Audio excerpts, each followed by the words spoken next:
So congratulations to the four of our front row members for tomorrow's first race here at Snetterton. We'll start with you, Graham Gowland. Great to be on the front row, Graham. How's it feel?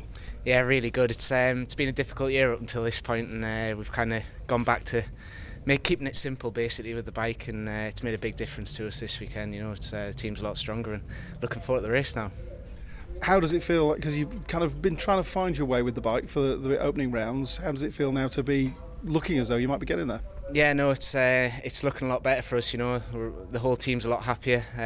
The bike's pretty much back to where we were last year, which worked for us well last year. So yeah, this is hopefully the start of better things to come. Talk us through your qualifying session. I know it was going to get pretty tough, pretty tight. I mean, we went pole at the beginning, and you almost set the benchmark, and everyone was pushing hard to try and beat that lap time because we're racers, and when you come past and you're further down the grid, it makes you want to push harder. Especially if you're in second place and someone's in front, you want to push harder. And I went for another little lap at the end there, just missed a few apexes and missed out. But yeah, well done to everyone else. It's pretty close out there, surprisingly, how big this track is as well and how long the lap time is.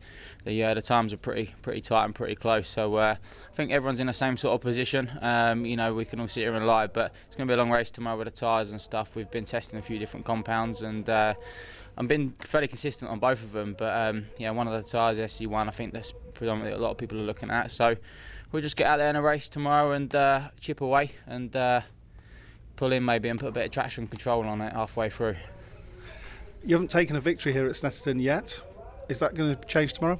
I hope so. Last year I come close to winning the first race with Hopper and just didn't quite have the top end, but this year with the new rules and stuff, the bike seems to be fairly quick, and yeah, we'll see how we go tomorrow. I think it's just important to keep getting podiums, and if we're in a position to take the win, then and I feel confident enough, I'll go for it. But yeah, I'm feeling pretty good. We just need to be on the podium. A big relief. Yeah, it's just been an absolutely horrendous first 3 rounds for me, just for various reasons. But yeah, we feel like we're starting to get things back on track. We had a pre-season test here, so we kind of went back to basics as we come here this weekend, and yeah, it's paid dividends. We've been struggling the last couple of rounds mostly with tyres, and this weekend we've just concentrated on getting them to work and giving me the feedback I need to be fast for one off lap and to make the tyre last over race distance. So we think we're getting places with it today. Yeah, and it's nice to be back up on the front row. Just a pity to miss the pole by .001, absolutely nothing in it. But yeah, I'll take it. First time I've been on the front row this year, and we're looking good for the races tomorrow. It's going to be hot out there, and as Tommy said, tyres are going to be critical. You could run away after 10 laps, you could start coming backwards, and someone could come at you. We just don't know until we get out there. So looking forward to it. It should be a good fight, and it'll be interesting, to see. This is a big speed circuit, and unfortunately I've been passed a few times down the back straight this weekend already, so I don't think we have the fastest bike out there, but we've got it working quite good in the infield, so hopefully we've got enough to be able to fight for the wins. It was 1,000th of a second, as you say. Were you aware at the time that it was that close?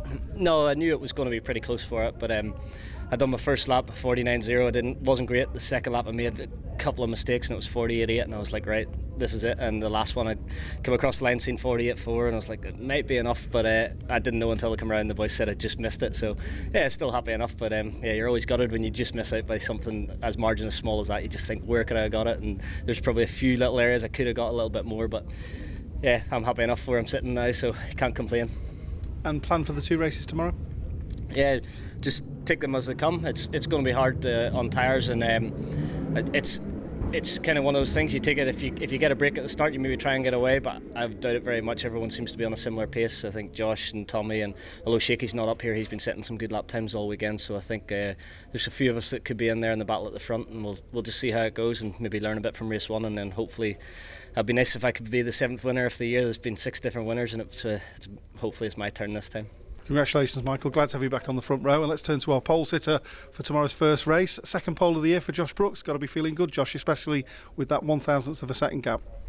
Yeah, most of the weekend we've been concentrating on doing, what we can do to make the bike better over a race period. I haven't really been concentrating on doing one-off laps.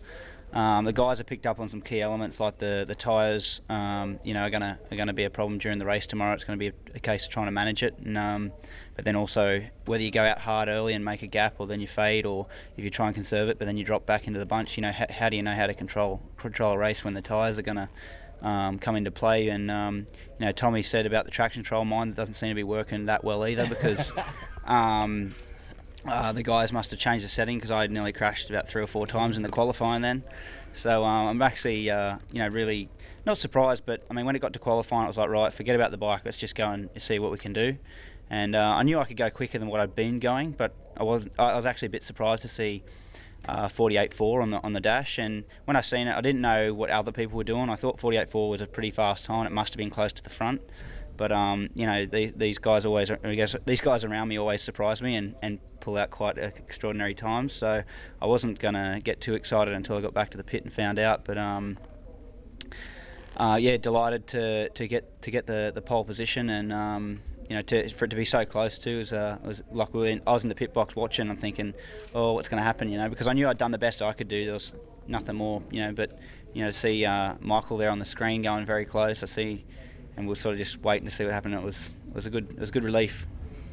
And in terms of strategy for you tomorrow, the tyre decisions aside, what's the plan? Well, I mean, it's difficult. I kind of have to try and make my mind up as the race goes on. I do that most times. Like, of course, you want to do the best race you can, and you're going to go out as hard as you can. But I'm going to kind of evaluate the race as it goes on, and that's how I've kind of always raced. So, I'll go out hard early and then see if I'm leading or if I'm fourth, or if I've got to catch up or try and maintain a gap. I'll just take it as it comes. But it's definitely going to be a different kind of race to what we've had if the weather stays as it is.